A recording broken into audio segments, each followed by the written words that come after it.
প্রিয় শিক্ষার্থী বন্ধুরা, আশা করি তোমরা সবাই ভালো আছো। তোমাদের প্রাক নির্বাচনী পরীক্ষা 2025 চলতেছে।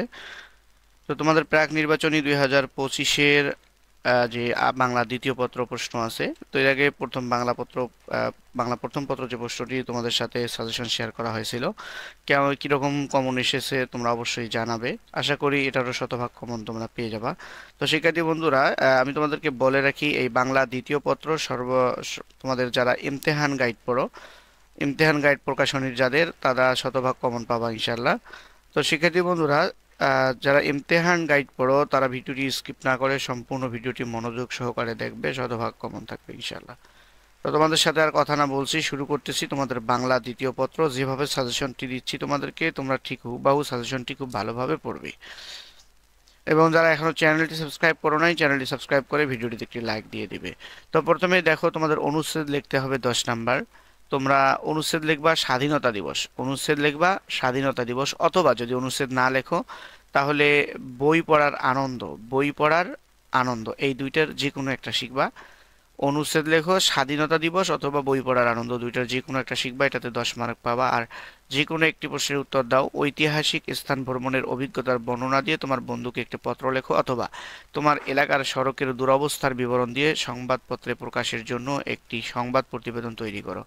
এই হলো 10। তো শিক্ষার্থী বন্ধুরা, এখানে এই এটা অথবা এই দুইটার যে কোনো একটা, এখানে 20-এর অ্যান্সার তোমাদেরকে দেওয়া হলো। তারপরে তোমরা যে কোনো একটি প্রশ্নের উত্তর দিবা সারাংশ অথবা সারমর্ম লিখবা, দুইটার একটা। সারাংশ হচ্ছে, তুমি বসন্তের কোকিল, বেশ লোক, যখন ফুল ফোটে দক্ষিণা বাতাস বহে, এটা হচ্ছে তোমাদের সারাংশ। আর সারমর্ম হচ্ছে, ধন্য আশা কুহুকিনী, তোমার মায়ায় অসার সংসার চক্র ঘুরে নিরবধি। এই যে এটা আর এটা, দুইটার মধ্যে যে কোনো একটা শিখবা। এখানে হলো 10, তোমাদের এই হলো 30। তারপরে তোমাদের একটা ভাব সম্প্রসারণ লিখতে হবে। প্রাণ থাকলেই প্রাণী হয়, কিন্তু মন না থাকলে মানুষ হয় না, অথবা গ্রন্থগত বিদ্যার পর হস্তে ধন, নহে বিদ্যা নহে ধন, হলে প্রয়োজন। দুইটার যে কোনো একটা শিখবা। তারপরে দেখো, তোমরা বাংলায় অনুবাদ করো যে কোনো একটি। এখানে দুইটা অনুবাদ দেওয়া আছে, দুইটার যে কোনো একটা তোমরা বাংলায় শিখবা, এটাতে পাবা 10। 21শে ফেব্রুয়ারি, অর্থাৎ 21 ফেব্রুয়ারি ইজ, তারপর একটা আছে, a garden is not a square. তো এখানে দুইটা অনুবাদ দেওয়া আছে, দুইটার যে কোনো একটা অনুবাদ শিখবা বাংলায়। তো এখানে পাবা 10। তো এই হলো তোমাদের 50 মার্কের পরীক্ষা। সরি, এটা হলো তোমাদের অনুবাদগুলো। তারপরে তোমাদের রচনা আছে। প্রবন্ধ রচনা যে কোনো একটি লিখতে হবে। ভাষা আন্দোলন, বৈষম্য বিরোধী ছাত্র আন্দোলন, বাংলাদেশের পর্যটন শিল্প, তিনটার মধ্যে যে কোনো একটা তোমরা রচনা লিখবা। তো এখানে পাবা তোমরা 20। তো শিক্ষার্থী বন্ধুরা, এলো টোটাল তোমাদের 70, আর তোমাদের নৈবেত্তিক হচ্ছে 30।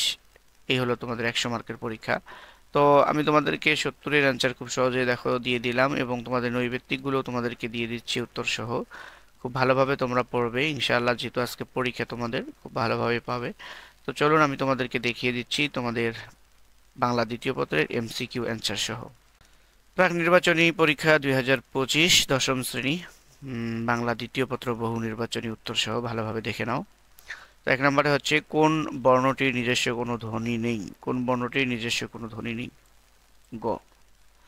তারপরে মৌলিক ব্যঞ্জন ধ্বনি কতটি? মৌলিক ব্যঞ্জন ধ্বনি কতটি? সঠিক উত্তরটি এটারও গ, 30টি। কোনটি মৌলিক স্বরধ্বনি? 3 নম্বর, কোনটি মৌলিক স্বরধ্বনি? খ। তারপরে বাংলা ভাষায় কয়টি স্বরধ্বনি রয়েছে? বাংলা ভাষায় কয়টি স্বরধ্বনি রয়েছে? 4টি।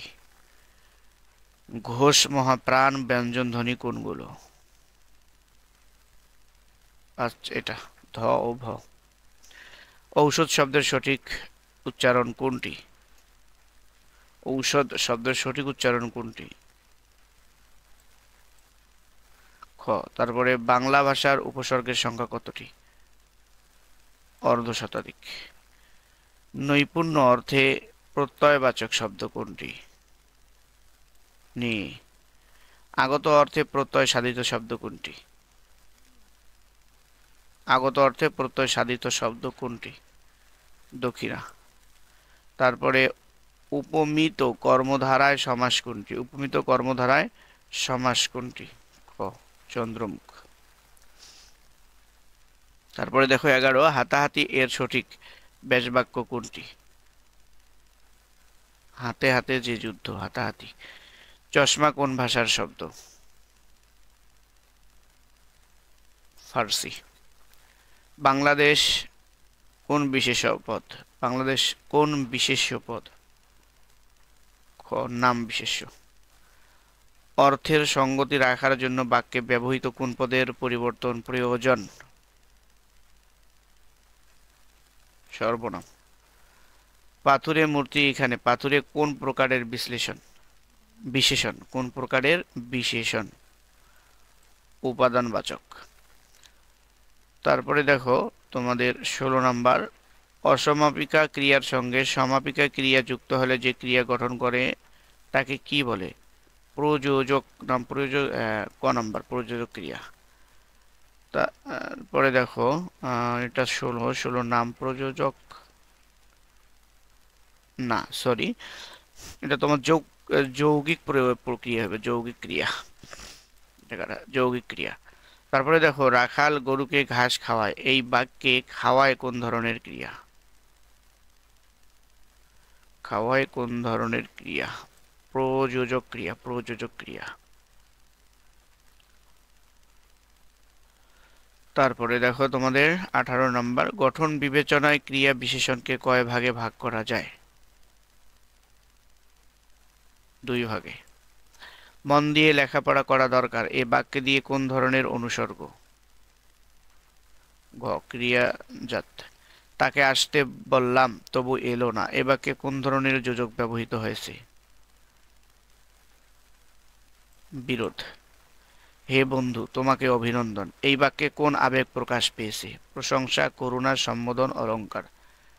তো এখানে 21 হবে তোমাদের গ সম্বোধন। বাক্যের মধ্যকার একাধিক শব্দ দিয়ে গঠিত বাক্যাংশকে কি বলে? উদ্দেশ্য প্রসারণ, বাক্যাংশ, বিধেয়, কর্ম, বর্গ। 22 সঠিক উত্তরটি হচ্ছে তোমাদের বর্গ, সরি, হ্যাঁ বর্গ, এটা ঘ হবে, এটা খ না, এটা হবে ঘ, 22 ঘ। তারপরে বিধেয় ক্রিয়ার বিশেষ অংশকে কি বলে? পূরক। পাখিগুলো নীল আকাশে উড়ছে, গঠন বৈশিষ্ট্য অনুযায়ী বাক্যটি হলো সরল, মিশ্র, জটিল, যৌগিক। সরল। তারপরে দেখো 25, গবাক্ষ শব্দের দ্বারা জানালা বোঝালে অর্থের কি ধরনের পরিবর্তন হয়? 25 নাম্বার। তাহলে 25 তোমাদের সঠিক উত্তর হচ্ছে ক অর্থ বদল। 26, সোনায় সোহাগা, বাগধারাদের সামর্থক বাগধারা হলো তোমাদের বাগধারা হচ্ছে গ মানিকা গঞ্জং যুগ। রাত শব্দের সঠিক প্রতিশব্দ কোনটি? সর্বরী। ঘাতক শব্দটির বিপরীত অর্থ প্রকাশ করে পালক, পালন, হত্যাকারী, পালনকারী। সঠিক উত্তরটি হচ্ছে তোমাদের ক পালক। উপশম এর বিপরীতার্থক শব্দ কোনটি? বৃদ্ধি। কপাল ও কপল শব্দ জোড়ের সঠিক অর্থ কোনটি? ললাট ও